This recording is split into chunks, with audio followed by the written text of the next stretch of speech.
नमस्कार, मैं वैद्य स्वप्निल भानुशाली और आज के इस वीडियो में हम बात करेंगे एक ऐसी बीमारी के बारे में जो होती तो बहुत मामूली है, लेकिन इसके कारण जो दर्द होता है, जो पीड़ा होती है और जो असहायता पेशेंट को होती है वो भयानक होती है। इसमें चलना फिरना पेशेंट का बंद हो जाता है और पेशेंट काफी पेन में रहता है। जी हाँ, आज हम बात करेंगे सायटिका के बारे में, जिसको आयुर्वेद में गृध्रसी कहते हैं। सायटिका क्या होती है? ये कमर से निकलने वाली हमारे लोअर बॉडी की एक सबसे बड़ी नर्व होती है। तो ये नर्व हमारा जो स्पाइनल कॉर्ड है, वो स्पाइनल कॉर्ड के L3, L4 या वहां से निकलती हुई पूरे पैरों से, थाइस से होती हुई, नीज के पीछे से जाती हुई पैरों के पीछे तक जाती है। तो कई बार क्या होता है, इस नर्व में स्वेलिंग आती है या किसी कारणवश ये नर्व इरिटेट हो जाती है। कई बार मसल्स या हमारे जो वर्टिब्रा जो रहते हैं स्पाइनल कॉर्ड के, उनके बीच में एक गति रहती है जिसको डिस्क कहते हैं। तो कई बार ये डिस्क बल्ज होने की वजह से, स्लिप डिस्क होने की वजह से, ये जो डिस्क है वो हमारी जो सायटिक नर्व निकलती है उस पर एक प्रेशर बनाए रखती है, और ये प्रेशर बनाने की वजह से कमर से लेकर, थाइस से लेकर, घुटनों से लेकर नीचे पैरों तक ये असह्य वेदना होती है। कई बार पेशेंट के चलने में भी गृध्र मतलब जो गीदड़ होता है, गीदड़ जिस तरह से ऐसे चलता है, इसीलिए इस व्याधि का नाम गृध्रसी है। तो वो चलते वक्त पेशेंट इस तरह से लिंपिंग होकर के चलता है और इसमें पेन बहुत ज्यादा होता है। तो ये जो बीमारी है, इसके लक्षण हमने देखे। इसके कारण जैसे मैंने बताया कि आपके पोस्चर में कई प्रॉब्लम है, अचानक से आपने बहुत वजनदार कोई चीज उठा ली है, या आपकी जो स्पाइन है, स्पाइन की हड्डियां जो है वो डिजेनरेट हो गई है, वहां से जो दोनों वर्टिब्रास के बीच में जो डिस्क होती है वो डिस्क कई बार स्लिप हो जाती है। तो इसके कारण वो इरिटेशन बनते रहता है। और ये इसका उपाय करना है तो केवल औषधियां से, पेन किलर लेने से नहीं होता है। आयुर्वेद में इसका पूरी तरह से इलाज है। तो इसमें हम कुछ औषधियां देते हैं, कुछ काढ़े हैं, कुछ टैबलेट्स है खाने के लिए। उसके साथ साथ कुछ एक्सरसाइज होती है, कुछ पंचकर्म होते हैं, विद्धकर्म और अग्निकर्म, ऐसी ये ट्रीटमेंट्स होती है। तो आइए अभी हम आपको बताते हैं कि कौन सी 3 एक्सरसाइज अगर आप करते हैं तो इससे आपको ये सायटिका का जो पेन है वो कम हो जाता है। जो सायटिका का इरिटेशन है, स्वेलिंग है, ये किस तरह से रिलीज हो जाता है। तो इन 3 एक्सरसाइज के बारे में अभी हम जानकारी लेते हैं। तो इसमें हम 3 एक्सरसाइज देखेंगे सायटिका गृध्रसी में। आपको इस तरह से फ्लैट बेड पे सोना है और आपको 3 तरह की एक्सरसाइजेस करनी है।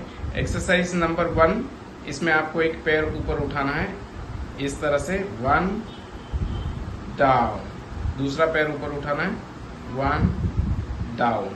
इस तरह से आपको कम से कम 10 बार या 20 बार, जैसे आपको पॉसिबल होगा वैसा करने का। ये थी एक्सरसाइज नंबर 1। अभी हम बात करते हैं एक्सरसाइज नंबर 2 की। एक्सरसाइज नंबर 2 में इसी तरह से पैर लेना है आपको। जो आपका थाई है वो एकदम स्ट्रेट होना चाहिए, और ये करने के बाद में 1, इस तरह से पैर ऊपर फिर नीचे, इतनी ही लेवल तक लाना है, 1 2, ऐसा दोनों पैरों से आपको करना है। दूसरे पैर से भी अभी आप करेंगे। तो ये 10 राउंड्स या 20 राउंड्स आपको जैसे पॉसिबल होगा, 1 2, जितना पॉसिबल है स्ट्रेचिंग करने का उतना करना है आपको। नीचे ले लीजिए। अभी ये हो गई हमारी सेकेंड एक्सरसाइज। अब हम देखेंगे एक्सरसाइज नंबर 3। इसमें आपने जो एक्सरसाइज नंबर 2 में जैसे लिया था वैसे ही रखना है, खाली यहां पर फुट आगे पीछे करना है, 1 2 1 2 1 2, ऐसा दोनों पैरों से 10-10 बार, 20-20 बार, जैसे आपको पॉसिबल होगा वैसे आपको करना है। ये 3 एक्सरसाइज अगर आप रोजाना करते हैं दिन में 1 बार या 2 बार, तो इससे जो आपकी जो बैक से जो नर्व आ रही है, सायटिक नर्व आ रही है, उस पर जो पड़ने वाला प्रेशर है, जो मसल्स के कारण पड़ने वाला प्रेशर है, वहाँ पर बैक में L4, L3 डिस्क बल्ज है, उसके कारण होने वाला प्रेशर है, या कहीं नस यहाँ पर पिंच हो रही है, नी में पिंच हो रही है, तो वो सब रिलीव्स हो जाएगी। लेकिन ये एक्सरसाइज आपको लगातार करनी है, कम से कम 21 दिन तक आपको करना है। इससे काफ़ी आपको आराम मिलेगा। तो पहले तो हम थैंक यू बोलते हैं हमारे हॉस्पिटल के हॉस्पिटल असिस्टेंट मिस्टर अंजल तामुली को। अंजल तामुली, नमस्कार कर दीजिए सबको। और आपने सबको नमस्ते नमस्ते। तो इसके साथ साथ जैसे हमने एक्सरसाइज देखी है, एक्सरसाइज के साथ साथ हम देखेंगे कुछ पंचकर्म यहाँ पर करने होते हैं। इसमें पंचकर्म में हम लोग इस तरह से पहले तो पूरे कमर से लेकर के पैर तक, जिस पैर अफेक्टेड है वो पैर में मेडिकेटेड ऑयल रहता है जिसको सिद्ध तेल बोलते हैं, उस सिद्ध तेल की मालिश की जाती है।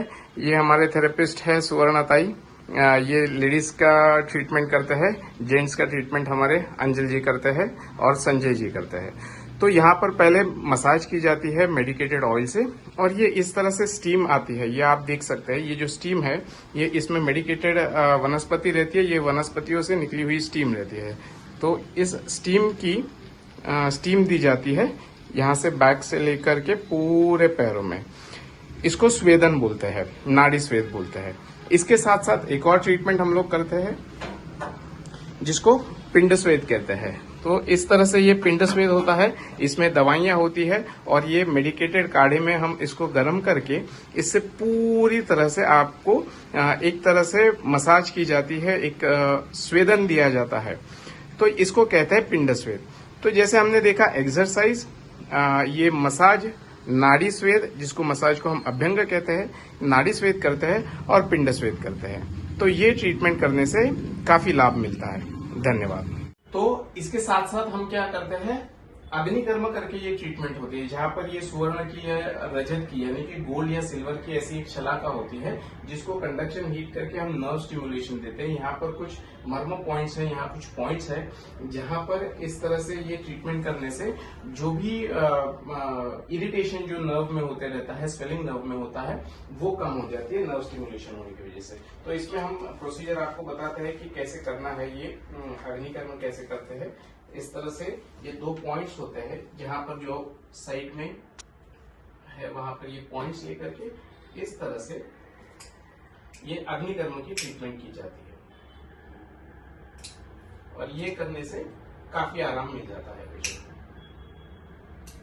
ये अग्निकर्म की ट्रीटमेंट हमको 2 या 3 सेटिंग करनी रहती है। इसके साथ साथ एक और ट्रीटमेंट हम करते हैं जिसको कहते हैं विद्धकर्म। अभी आपको बताते हैं विद्धकर्म भी। विद्धकर्म में हम नीडल होती है, नीडल से कुछ पॉइंट्स होते हैं और वो पॉइंट्स पर हम प्रिक करते हैं। इस तरह से फोल्ड करिए,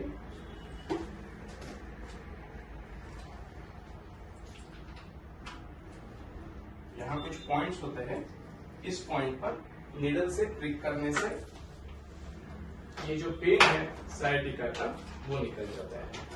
निश्चित ये 2 या 3 सेटिंग में करना पड़ता है। ये नीडल होती है, ये नीडल हम यहाँ पर प्रिक करते हैं।